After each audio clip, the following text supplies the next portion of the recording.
चले वतन की ओर डाल के प्रेम की डोर। हम चले वतन की ओर डाल के प्रेम की डोर। बाबा खींच रहा है आज सहज ही अपनी। ஓம் சாந்தி. அவ்யக்தவாணி 27/3/1982. விதிரூப நிலை மற்றும் ஆன்மீக அனுபவங்கள். சப்தத்திலிருந்து விலகி இருக்கும் தந்தை சப்தமான உலகத்தில் சப்தம் மூலமாக அனைவரையும் சப்தத்திலிருந்து விலகிய நிலைக்கு அழைத்து செல்கின்றார். தன்னுடன் அழைத்து செல்வதற்குத்தான் பாப் தாதாவிற்கு வர வேண்டியதாக இருக்கிறது. அனைவரும் உடன் செல்வதற்கு தயாராக இருக்கின்றீர்களா? அல்லது இப்பொழுது வரையிலும் தயாராகுவதற்காக நேரம் வேண்டுமா? உடன் செல்வதற்காக பிந்து ஆக வேண்டும். மேலும் பிந்து ஆகுவதற்காக சிதறி கிடக்கும் விஸ்தாரத்தை, அதாவது அநேக கிளைகள் உள்ள மரத்தை விதையில் உள்ளடக்கி விதிரூப நிலை, அதாவது பிந்துவில் அனைவரும் நிரம்பிவிட வேண்டும். உலகிய முறையில் கூட எப்பொழுது மிக விஸ்தாரத்தின் கணக்கு போடும்போது அனைத்து கணக்குகளையும் முடித்து கடைசியில் என்ன கூறுகின்றீர்கள்? சிவம் என்றால் பிந்து என்று சொல்லுங்கள் என்று கூறப்படுகின்றது. அதே போல படைப்பு சக்கரம் மற்றும் கல்ப விருட்சத்தின் தொடக்கத்திலிருந்து இறுதி வரை எவ்வளவு கணக்கு வழக்கின் விஸ்தாரத்தில் வந்திருக்கிறீர்கள். தனது கணக்கு வழக்கின் கிளைகளை மற்றும் விஸ்தாரம் என்ற மரத்தை தெரிந்திருக்கிறீர்கள் தான் இல்லையா? உடலின் கணக்கின் கிளை உடலின் சம்பந்தங்களின் கிளைகள் உடலின் விதவிதமான பொருட்களின் பந்தனமாகும். ஆத்மா ஆகுவதின் கிளை பக்தி மார்க்கம் மற்றும் குருக்களின் பந்தனங்களின் கிளைகள், பல வகையான பாவங்களின் பந்தனங்களின் கிளைகள், கர்மத்தின் விளைவுகளை அனுபவிக்கும் கிளைகள். அப்படி எவ்வளவு விஸ்தாரமாகிவிட்டது! இப்பொழுது இந்த முழு விஸ்தாரத்திலிருந்து பிந்து ரூபமாகி பிந்து, அதாவது முற்றுப்புள்ளி வைத்து கொண்டிருக்கிறீர்கள். முழு விஸ்தாரத்தையும் விதையில் நிரப்பி விட்டீர்களா? அல்லது இப்பொழுது கூட விஸ்தாரம் இருக்கின்றதா? இந்த இத்துப்போன மரத்தின் எந்தவிதமான கிளையோ தூங்கி போய்விடவில்லையே. சங்கம யுகமே பழைய மரத்தை முடிவு கட்டுவதற்கான யுகம்.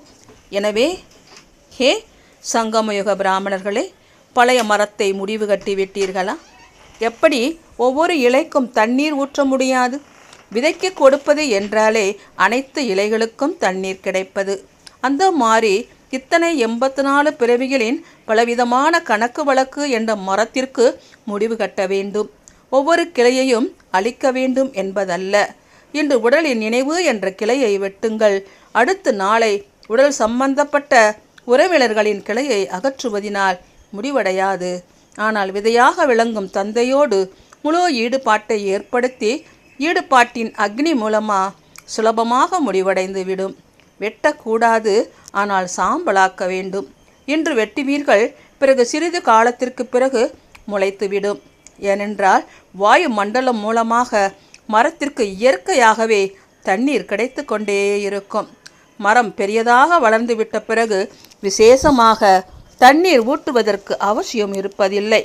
இயற்கையாகவே வாயு மண்டலம் மூலம் மரம் வளர்ந்து கொண்டே இருக்கும். மேலும் பசுமையாக வளர்ந்து கொண்டிருக்கும். அப்படி விஸ்தாரத்தை அடைந்திருக்கும் இத்துப்போன மரத்திற்கு இப்போது தண்ணீர் ஊற்றுவதற்கான அவசியமில்லை. இது இயல்பாகவே வளர்ந்து கொண்டே இருக்கும். முயற்சியின் மூலமாக உடல் சம்பந்தத்தின் நினைவு என்ற கிளையை அழித்துவிட்டேன் என்று நீங்கள் நினைக்கலாம். ஆனால் எரித்து அழிக்கப்படாதது மீண்டும் கிளை முளைத்து விடுகிறது. பிறகு நீங்கள் உங்களிடம் மற்றும் தந்தையிடம் தானே இதை அழித்து விட்டிருந்தேன், பின்னர் எப்படி வந்தது என்று கூறுகின்றீர்கள். முன்போ இறக்கவில்லை, பின்னர் எப்படியானது? என்ன காரணம்? முன்போ இருக்கவில்லை, ஆனால் பின்னர் எப்படியானது? என்ன காரணம்? வெட்டினீர்கள், ஆனால் சாம்பலாக்கவில்லை. நெருப்பில் போடப்பட்ட பொருள் ஒரு பொழுதும் பலன் கொடுப்பதில்லை. எனவே இந்த கணக்கு வழக்கின் விஸ்தார ரூப மரத்தை முழு ஈடுபாட்டின் அக்னி மூலம் அழித்து விடுங்கள். பின்னர் என்ன இருந்துவிடும்? உடல் மற்றும் உடலின் சம்பந்தம் மற்றும் பதார்த்தத்தின் விஸ்தாரம் அழிந்து விட்டது என்றால் மிச்சம் பிந்து ஆத்மா மற்றும் விதை ஆத்மா இருந்துவிடும். எப்பொழுது அந்த மாதிரி பிந்து விதை சுரூபமாகி விடுவீர்களோ அப்பொழுதுதான் சப்தத்திலிருந்து விலகிய விதை ரூப தந்தையுடன் செல்ல முடியும். எனவே சப்தத்திலிருந்து விலகிச் செல்ல தயாராக இருக்கின்றீர்களா என்று கேட்டோம். விஸ்தாரத்தை அழித்து விட்டீர்களா? விதிரூப தந்தை விதிரூப ஆத்மாவைத்தான் அழைத்து செல்வார். விதை சுரூபமாக ஆகிவிட்டீர்களா? யார் எப்பொழுதும் தயாரானவராக ஆகிவிட்டாரோ அவருக்கு இப்போதிருந்தே ஆன்மீக அனுபவங்கள் ஆகிக்கொண்டே இருக்கும். என்னவாகும்? என்ன ஆகும்? போனாலும் வந்தாலும் அமர்ந்திருந்தாலும் பேசிக்கொண்டே இந்த உடல் கணக்கு வழக்கு என்ற மரத்தின் முக்கிய தண்டு, அதிலிருந்துதான் இந்த கிளைகள் வெளியாகின்றன. அப்படி இந்த உடல் மற்றும் ஆத்மா என்ற விதை இரண்டுமே முற்றிலும் வேறு வேறு என்று முதலில் அனுபவமாகும். அந்த மாதிரி ஆத்மா நடைமுறையில் காரியங்கள் செய்து கொண்டே விலகிய நிலையை அடிக்கடி அனுபவம் செய்யும். ஞானத்தின் அனுசாரம் நான் ஆத்மா வேறு உடல் வேறு என்பது மட்டுமல்லாமல் நான் ஆத்மா இந்த உடலிலிருந்து வேறுபட்ட தனிப்பட்ட ஒரு பொருள் என்பது அனுபவத்திலும் ஏற்படும். எப்படி ஸ்தூலமாக உடலின் ஆடை மற்றும் அணியப்படும் உடல் வேறு என்ற அனுபவமாகிறது? எப்படி ஸ்தூலமான உடலின் ஆடை மற்றும் அணியப்படும் உடல் வேறு என்று அனுபவமாகிறதோ அதே போல ஆத்மா எனக்கு இந்த உடல் ஆடை, இந்த ஆடையை அணியும் நான் ஆத்மா என்று தெளிவாக அனுபவமாகும். எப்பொழுது விரும்புகின்றீர்களோ அப்பொழுது இந்த உடல் உணர்வு என்ற ஆடையை அணியுங்கள். எப்பொழுது விரும்புகின்றீர்களோ அப்பொழுது இந்த ஆடையிலிருந்து விடுபட்ட தேக உணர்விலிருந்து விலகிய நிலையில் நிலைத்துவிட வேண்டும். அந்த மாதிரி விலகிய நிலையின் அனுபவம் ஏற்படுகிறதா? ஆடையை நான் அணிகின்றேனா அல்லது ஆடை என்னை அணிகின்றதா? சைத்தன்யமாக இருப்பது யார்? எஜமான் யார்? அப்படி ஒரு அடையாளம் விலகிய நிலையின் அனுபவம் தனியாக பிரிய வேண்டியது இல்லை. ஆனால் நான் வேறு என்ற தெளிவான அனுபவம். இன்னுமொரு அடையாளம் அல்லது அனுபவம் எப்படி பக்தர்களுக்கு, ஆத்ம ஞானிகளுக்கு அல்லது ஏதோ ஒரு சில பரமாத்ம ஞானிகளுக்கு திவ்ய திருஷ்டி மூலமாக ஜோதி பிந்து ஆத்மாவின் சாட்சாத்காரம் ஆகிறது. சாட்சாத்காரம் அல்ப காலத்திற்கு இருக்கும் ஒன்று. சாட்சாத்காரம் தன்னுடைய பயிற்சியின் பலனானது அல்ல. இதுவோ நாடகத்தில் இருந்த பங்கு, அதாவது வரதானம். ஆனால் எவரடி என்றால் உடன் செல்வதற்காக சமமாக ஆயிருக்கும் ஆத்மா சாட்சாத்காரம் மூலமா ஆத்மாவை பார்க்காது. ஆனால் புத்தியின் நினைவு மூலமா எப்பொழுதும் தன்னை சாட்சாத் ஜோதி பிந்து ஆத்மா என்ற அனுபவம் செய்யும். சாட்சாத் சொரூபமாவது சதா காலத்திற்குமானது மற்றும் சாட்சாத்காரம் அல்ப காலத்திற்கானது. சாட்சாத் சொரூப ஆத்மா நான் ஒரு பொழுதும் ஆத்மாவின் சாட்சாத்காரத்தை பார்க்கவில்லை என்று கூறாது. நான் பார்க்கவில்லை, ஆனால் அந்த அனுபவம் மூலமா சாட்சாத் ரூபத்தின் நிலையில் நிலைத்திருப்பார். எங்கு சாட்சாத் சொரூபம் இருக்குமோ சாட்சாத்காரத்திற்கு அவசியமில்லை. அந்த மாதிரி சாட்சாத் ஆத்மா சொரூபத்தின் அனுபவம் செய்பவர் அதிகாரத்துடன் நிச்சயத்துடன் நான் ஆத்மாவை பார்ப்பது என்ன, அனுபவமே செய்திருக்கிறேன் என்று கூறுவார். ஏனென்றால் பார்த்த பிறகு கூட அனுபவம் செய்யவில்லை என்றால் பார்ப்பது ஒன்றும் பிரயோஜனமில்லாதது. அந்த மாதிரி சாட்சாத் ஆத்ம அனுபவி நடைமுறையில் காரியங்கள் செய்து கொண்டே தன்னுடைய ஜோதி சொரூபத்தின் அனுபவம் செய்து கொண்டே இருப்பார். மூன்றாவது அனுபவம் அந்த மாதிரி சமமான ஆத்மா, அதாவது எவரடி ஆத்மா பௌதீக உலகில் மற்றும் பௌதீக உடலில் இருந்த போதிலும் புத்தியின் நினைவு சக்தி மூலமா எப்பொழுதும் நான் ஆத்மா தந்தையுடன் சூட்சும உலகத்திலோ அல்லது மூலவதனத்திலோ இருக்கின்றேன் என்ற அனுபவம் செய்யும். ஒரு நொடியில் சூட்சுமவதன வாசி, ஒரு நொடியில் மூலவதன வாசி, ஒரு நொடியில் சாக்காரவதன வாசியாகி கர்மயோகியாகி பங்கை செய்பவன். ஆனால் அநேக தடவைகள் தன்னை தந்தையுடன் சூட்சுமவதனம் மற்றும் மூலவதனத்தில் இருப்பதன் அனுபவம் செய்வார்கள். நேரம் கிடைத்தது, சூட்சுமவதனம் மற்றும் மூலவதனம் சென்று விட்டார். எப்படி வேலையை முடித்த பிறகு வீட்டுக்கு செல்கிறார்கள். அந்த மாதிரி சூட்சமவதன வாசி மூலவதன வாசி என்று அனுபவம் செய்வார்கள். அலுவலகத்தில் வேலை முடிந்து விட்டது என்றால் வீட்டிற்கு செல்வார்களா அல்லது அலுவலகத்திலேயே அமர்ந்திருப்பார்களா? அந்த மாதிரி ஆத்மா அடிக்கடி தன்னுடைய வீட்டில் இருப்பவராக அனுபவம் செய்யும்.